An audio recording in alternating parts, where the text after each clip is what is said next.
ज्ञान गुण सागर, जय कपीस तिहुँ लोक उजागर।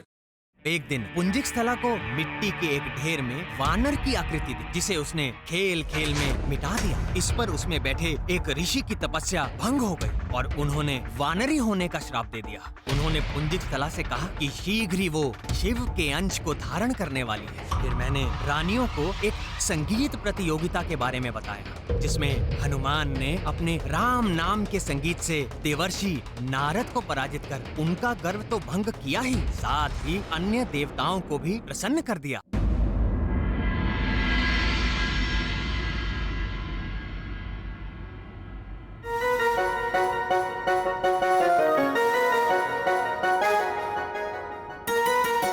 हनुमान, मुझे यहाँ से निकालिए। हनुमान।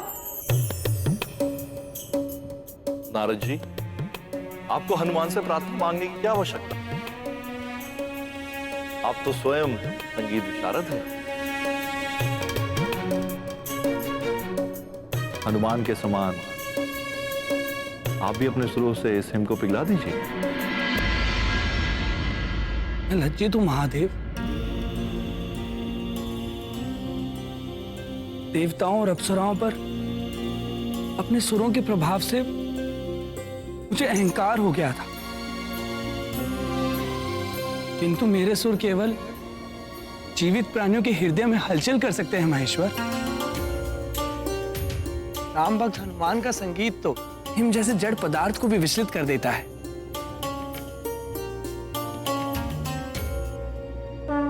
जिसके कान तो क्या हृदय भी नहीं।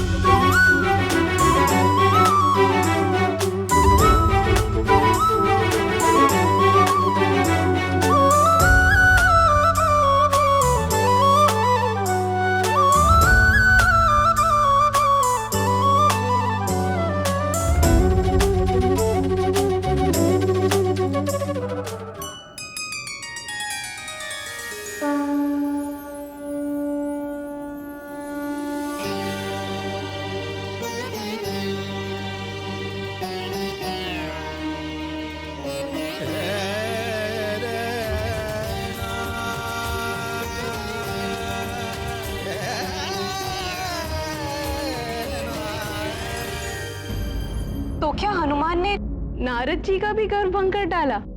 हमारे स्वामी के समान हनुमान जी भी 64 कलाओं के ज्ञाता है। कैसे न हो, हनुमान जी की माँ अप्सरा पुंजिक स्थला भी तो उच्च कोटि की कलाकार थी। आप प्राणवल्लभ, पुंजिक स्थला का क्या हुआ?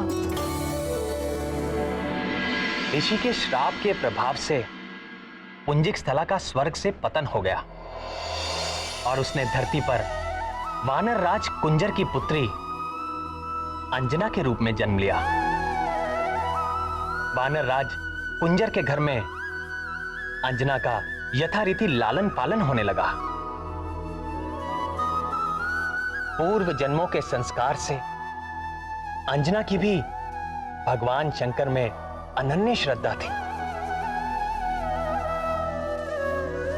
समय बीतता गया, यौवन के पग धरते ही अंजना का सौंदर्य खिल उठा,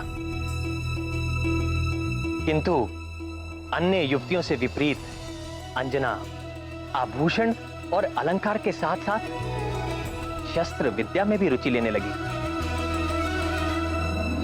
वानर राज कुंजर ने उसे रोका नहीं, वरन उत्साह वर्धन ही किया।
अति उत्तम, तेजस्वी भवा।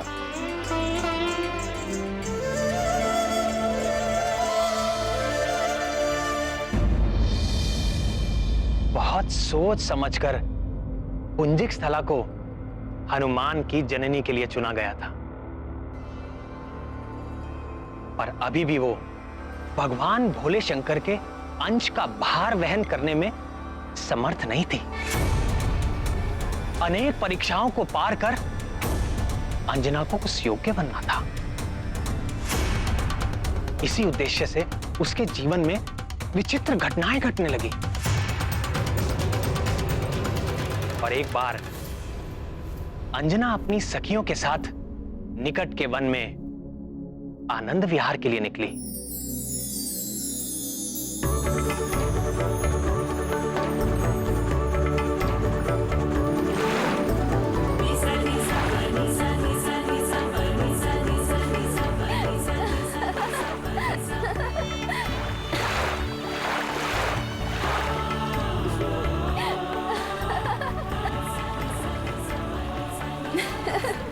देखो ना अंजना, कितना शीतल जल है, बड़ा आनंद आ रहा है। आओ ना।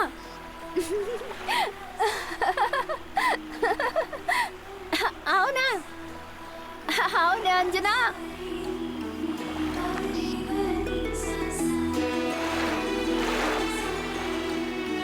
नटखट, क्या कर रही हो? तुम लोग रहो जल में, मुझे तो यहाँ तट पर ही अच्छा लग रहा है।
हे प्रभु, ये कैसी लीला है?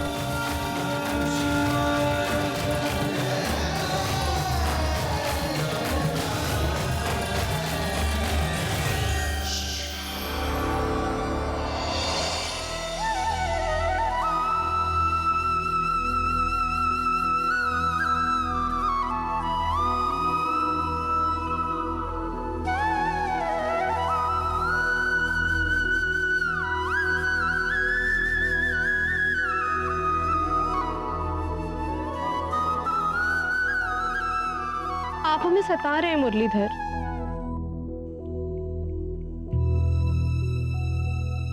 हम सबके मन में कितनी जिज्ञासाएं जाग रही हैं और आपने अपने अधरों पर मुरली धर ली। प्रिय, यदि आपके मन में इतनी ही जिज्ञासा है तो सुनिए।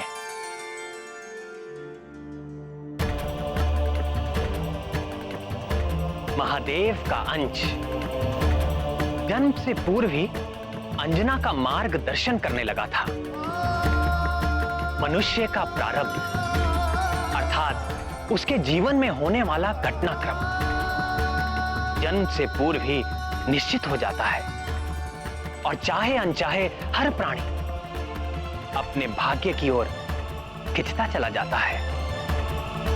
अंजना के जीवन का तो केवल एक ही उद्देश्य था, महादेव के अंश महाबली हनुमान का जन्म। ऐसा समझो कि बाल हनुमान की छवि बनकर वो भाग्य ही अंजना को एक विशेष दिशा में खींचे लिए जा रहा था। तो फिर उस वन में और क्या हुआ प्रभु?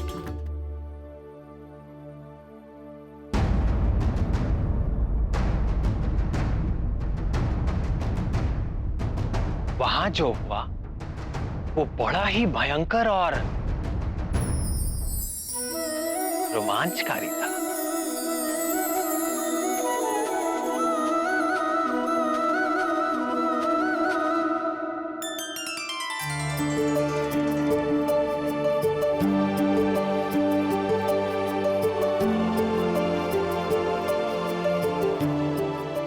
एक बार फिर दिखेगा तो उसके कान पकड़कर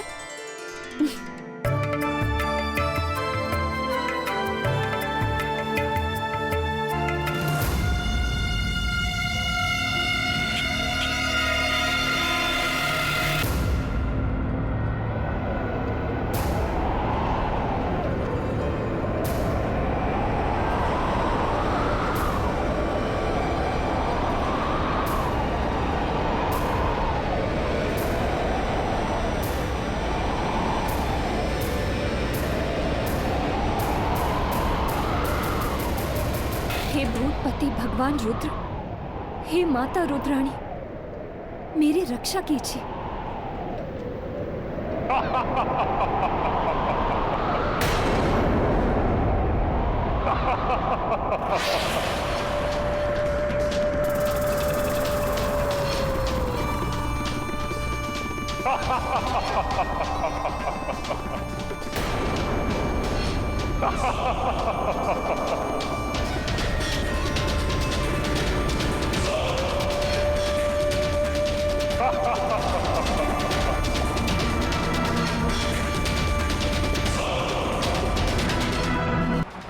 हे रुद्र रक्षा करो, हे वीरभद्र रक्षा करो, रक्षा करो। दम साधन से तुम्हारी रक्षा तो केवल दम साधन ही कर सकता है सुंदरी। डरो मत, मेरी ओर मुझसे विवाह करोगी, फिर तुम्हें इस संसार में कभी किसी से कोई भय नहीं रहे, क्योंकि तीनों लोक में मुझसे ज्यादा बलशाली और मुझसे ज्यादा वीर कोई। आओ आओ मेरी पत्नी बन जाओ।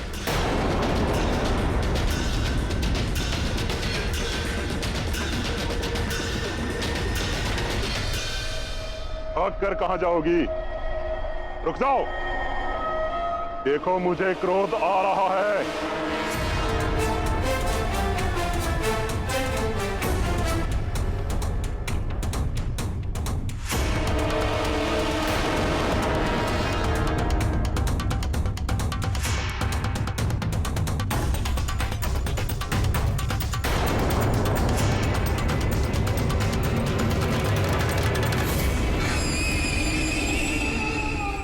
बचकर कहां जाएगी।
शंभ साधन जैसे भयंकर राक्षस का प्रकोप था, उस विकराल वन में बाल हनुमान अंजना को लेकर गए ही क्यों? हाँ नाथ, और फिर स्वयं ही माता की रक्षा भी की। इस जगत में कुछ भी अकारण नहीं होता, कुछ तो कारण होगा। ठीक है, यदि आप नहीं बताना चाहते तो ना बताएं, किंतु ये तो बताएं कि फिर अंजना का क्या हुआ? जिस उत्तर दिशा की ओर बाल हनुमान ने माता अंजना को भेज दिया था, वहां ऋषि पनक का आश्रम था। ऋषि ने अंजना को जलपान कराया और उनकी सारी व्यथा सुनी।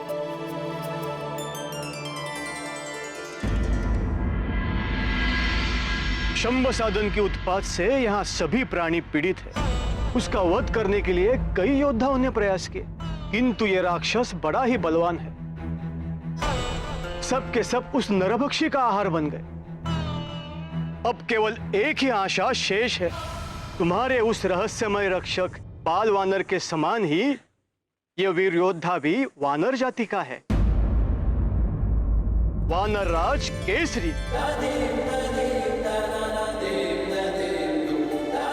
अब उसकी सफलता ही हमारी सुरक्षा है।